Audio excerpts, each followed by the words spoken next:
এমন একটি আমল রয়েছে, সেটা যদি আপনি করেন তাহলে আপনার বিগত 1 বছরের গুনাহসমূহ মহান আল্লাহ রাব্বুল আলামিন ক্ষমা করে দিবেন।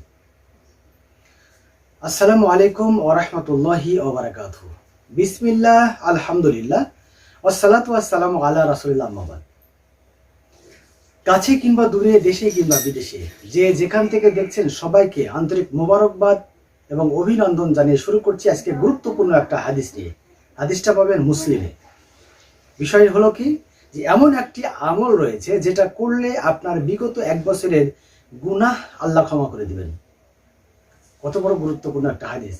যদি ভালো লাগে অবশ্যই চ্যানেলটিকে সাবস্ক্রাইব করবেন, লাইক, কমেন্ট, শেয়ার করে অন্যদেরকে জানার সুযোগ করে দিবেন।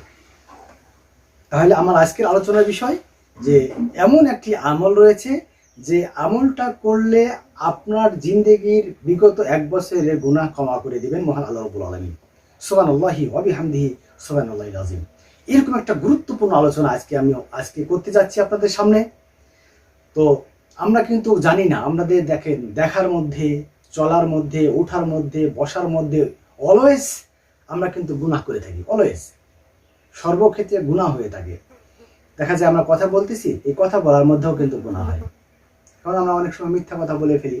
আবার শুনি, যখন শোনার মধ্যেও আমাদের গুনাহ হয়ে যায়। কারণ অনেক সময় আমরা গীবত শুনি, দেখার মধ্যে আমাদের গুনাহ হয়ে যায়। যেমন আমরা দেখতে গিয়ে খারাপ কোনো কিছু দেখি। তো আমাদের চলার পথে আমরা কিন্তু অহরহ গুনাহ করে থাকি। এই গুনাহ সমূহের মধ্য থেকে মহান আল্লাহ রাসূল সাল্লাল্লাহু আলাইহি ওয়াসাল্লাম বলছেন যে আপনার 1 বছরের গুনাহ আল্লাহ ক্ষমা করে দিবেন। তাহলে চলুন কথা না বলে মুসলিমের এই হাদিসটা শুনে আসি। রাসূলুল্লাহ সাল্লাল্লাহু আলাইহি সাল্লাম বলেন, আশুরার সিয়ামের কারণে যে মহান আল্লাহ রাব্বুল আলামিন তার 1 বছরের আগের গুনাহ আল্লাহ ক্ষমা করে দিবেন। সুবহানাল্লাহি ওয়া বিহামদিহি সুবহানাল্লাহিল আযীম। তার মানে বোঝা গেল যে যদি আমরা আশুরার সিয়াম পালন করি, রাসূল বলছেন আশুরার সিয়াম পালন করার কারণে তার জীবন থেকে জীবনের আগের 1 বছরের গুনাহসমূহ মহান আল্লাহ রাব্বুল আলামিন ক্ষমা করে দেয়।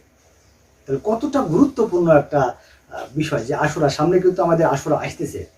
এই আশুরার দিনে অবশ্যই আমরা সিয়াম পালন করব। আশুরার দিনে অবশ্যই আমরা সিয়াম পালন করব।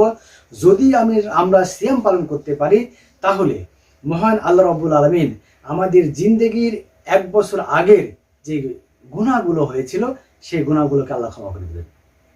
অত্যন্ত গুরুত্বপূর্ণ একটা হাদিস। অবশ্যই আপনারা যারা শুনেছেন অবশ্যই এটা শেয়ার করবেন বেশি বেশি করে, যেন অন্যান্য মানুষ যারা আছে তারাও শুনতে পারে। আর অবশ্যই আমার চ্যানেলটিকে সাবস্ক্রাইব করে দিবেন এবং আরও এরকম নতুন নতুন ভিডিও কিন্তু আপনাদের সামনে আসতে যাচ্ছে। এরপরে যে পার্টটা আসতেছে, এখানে আসবে যে আশুরার দিনের মর্যাদা কীরকম, ফজিলত কী, আশুরারটার ফজিলতটা কীরকম হবে, এটা নিয়ে বিস্তারিত আলোচনা আসতেছে। তো সেই পর্যন্ত সবাই ভালো থাকবেন, সুস্থ থাকবেন। মহান আল্লাহ রাব্বুল আলামিন আমাদের সবাইকে সুস্থতা নামক নিয়ামত দান করুন। আমিন। ওয়া আখিরু দাওয়ানা আলহামদুলিল্লাহি রাব্বিল আলামিন।